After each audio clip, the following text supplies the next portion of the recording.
మేము morning 6 o'clockకి Kanyakumari bus డిపోకి వచ్చేసాము. ఎందుకంటే మేము కన్యాకుమారి నుంచి తిరువనంతపురం వెళ్ళాలన్నమాట. సో తిరువనంతపురం వెళ్ళాలి అంటే 2 buses చేంజ్ అవ్వాలి. ఫస్ట్ కన్యాకుమారి నుంచి వడిసరి బస్ డిపోకి వెళ్ళాలి. అక్కడి నుంచి తిరువనంతపురంకి వేరే బస్ చేంజ్ అవ్వాలన్నమాట. సో తిరువనంతపురం వెళ్ళాలి అని చెప్పేసి మేము కన్యాకుమారిలో మార్నింగ్ సన్ రైజ్ కూడా చూడలేకపోయాము. అండ్ ఫైనల్లీ మేమైతే కేరళ క్యాపిటల్ తిరువనంతపురం రీచ్ అయిపోయాము. సో తిరువనంతపురం బస్ డిపోలోనే ఒక రెస్టారెంట్లో మేము బ్రేక్ఫాస్ట్ అయితే ఫినిష్ చేసాము. మా హస్బెండ్ అయితే plain dosa and vada order ఇచ్చారు. నేనైతే కేరళ స్పెషల్ అప్పం ఆర్డర్ ఇచ్చాను.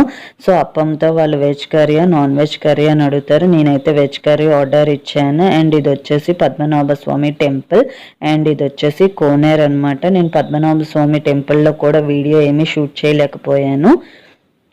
అండ్ ఒక ఇంపార్టెంట్ విషయం ఏంటి అంటే పద్మనాభ స్వామి టెంపుల్కి వెళ్తే కంపల్సరిగా ట్రెడిషనల్ డ్రెస్సెస్లోనే వెళ్ళాలి. లేడీస్ అయితే శారీ, జెంట్స్ అయితే పంచా కండువా కంపల్సరీ. లేడీస్ ఒకవేళ చుడీదార్ వేసుకున్నా వాళ్ళు పంచ్ కట్టుకోమని చెప్తారనమాట. సో మీరు శారీ క్యారీ చేయడం బెస్ట్. అక్కడ చేంజింగ్ రూమ్స్ కూడా మనకి అవైలబుల్గా ఉన్నాయి. అండ్ మేమైతే ఆఫ్టర్నూన్ 2:30కి మున్నార్కి స్టార్ట్ అయ్యామన్నమాట. సో నైట్ 12 o'clockకి మేము మున్నార్ రీచ్ అయ్యాము. మున్నార్లో మేము స్టే చేసిన హోటల్ అయితే రెడ్ స్టార్ హాలిడేస్. అక్కడ కూడా నేను రూమ్ టూర్ అయితే చేయలేకపోయాను టైం లేక. అండ్ మేము స్టే చేసిన హోటల్ ఆపోజిట్లో చాలా హోటల్స్ అండ్ కాటేజెస్ అయితే ఉన్నాయి. సో ఒకసారి నేను చూపిస్తాను, చూసేయండి. ఇవన్నీ కూడా హోటల్స్ అండ్ కాటేజెస్ అన్న. సో మనం మున్నార్ వెళ్ళిన తర్వాత మనం ఏ హోటల్లో స్టే చేసినా మనకి పాంప్లెట్ అనేది వాళ్ళు ఇస్తారండి. అంటే మున్నార్లో మనం చూడాల్సిన ప్లేసెస్ ఏంటి అని చెప్పేసి ఈ పాంప్లెట్ అనేది ఇస్తారనమాట రిసెప్షన్లో. సో ఇందులో ఏంటి అంటే Mattupetty direction, Coimbatore direction, Cochin direction, Thekkady direction, ఇలా 4 డైరెక్షన్స్ ఉంటాయండి.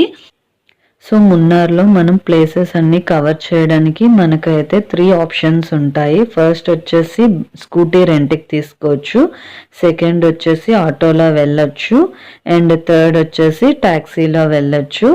సో ఈ 3 ఆప్షన్స్లో మీకు ఏ ఆప్షన్ అయినా మీరు చూస్ చేసుకోవచ్చు. మేమైతే ఆటోలో వెళ్ళాము.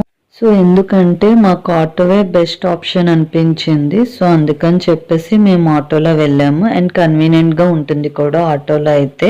మట్టుపట్టి డైరెక్షన్, ఈ డైరెక్షన్లో ఈ ప్లేసెస్ అన్నీ చూపించడానికి ఒక రేట్ ఛార్జ్ చేస్తారండి.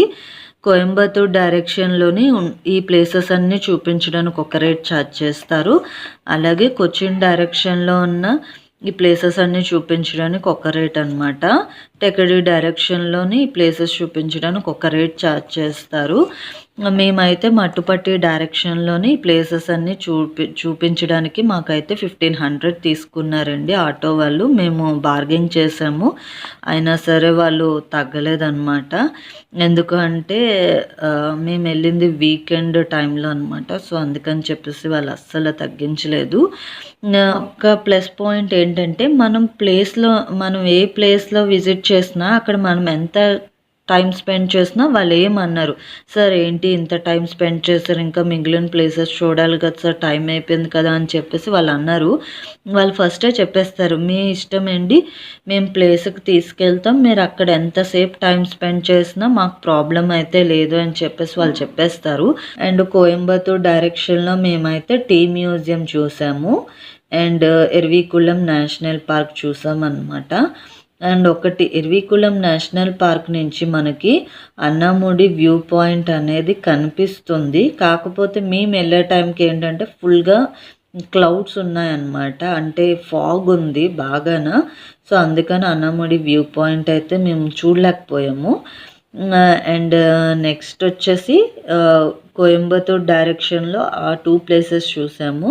అలాగే కొచ్చిన్ డైరెక్షన్లో వచ్చేసి అటుక్కడ్ వాటర్ ఫాల్స్ చూసామన్నమాట. అటుకడ్ వాటర్ ఫాల్స్ మీరు ప్లాన్ చేసుకుంటే ఆటో వాళ్ళకి ఏదర్ ట్యాక్సీ వాళ్ళకి మీరు ముందే చెప్పండి, మాకు కింద బ్రిడ్జ్ వరకు తీసుకువెళ్ళాలని చెప్పండి. లేదు అంటే ఓన్లీ వాళ్ళు టాప్ వ్యూ వరకే తీసుకువెళ్తారు. మేమైతే ఆ మిస్టేకే చేసాము, మేము కింద బ్రిడ్జ్ వరకు వెళ్ళలేకపోయాము.